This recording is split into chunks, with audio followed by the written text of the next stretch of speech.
નવી Ramsar site જે બે નવી રામસર સાઇટ એડ થઈ છે કઈ છે તો કે એક તો મેનાર લેક બર્ડ પાર્ક જે રાજસ્થાનના ઉદયપુર જિલ્લામાં આવેલી છે, જેને બર્ડ વિલેજ તરીકે પણ ઓળખાય છે, જેમાં 150થી પણ વધુ પક્ષીઓની જાતો આવેલી છે. અને બીજી એડ થઈ છે ખીચન પક્ષી અભયારણ્ય, એ પણ રાજસ્થાનમાં પણ જોધપુર જિલ્લામાં આવેલી છે.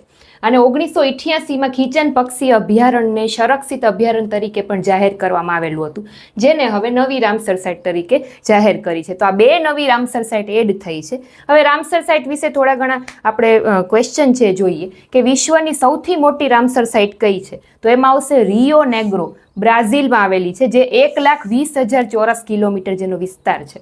અને ભારતની સૌથી મોટી રામસર સાઇટ કઈ છે, તો સુંદરવન પશ્ચિમ બંગાળમાં આવેલું છે, જે 14,230 ચોરસ કિલોમીટર છે.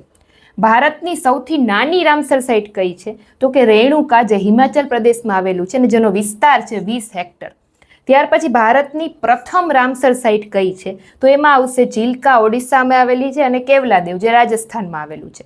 મોન્ટ્રેલ રેકોર્ડમાં સામેલ ભારતની કઈ રામસર સાઇટ છે, તો એમાં આવશે એક તો લોકટક સરોવર મણિપુરમાં આવેલું છે, અને બીજું આવશે કેવલાદેવ, જે રાજસ્થાનમાં આવેલું છે, જેને મોન્ટ્રેલ રેકોર્ડમાં સામેલ છે. હવે તમારે કમેન્ટમાં કહેવાનું છે કે હાલમાં એટલે કે વર્તમાનમાં ભારતમાં ટોટલ કેટલી રામસર સાઇટ છે, તો ફટાફટથી કમેન્ટ કરો કે ટોટલ ભારતમાં કેટલી રામસર સાઇટ છે. Thank you.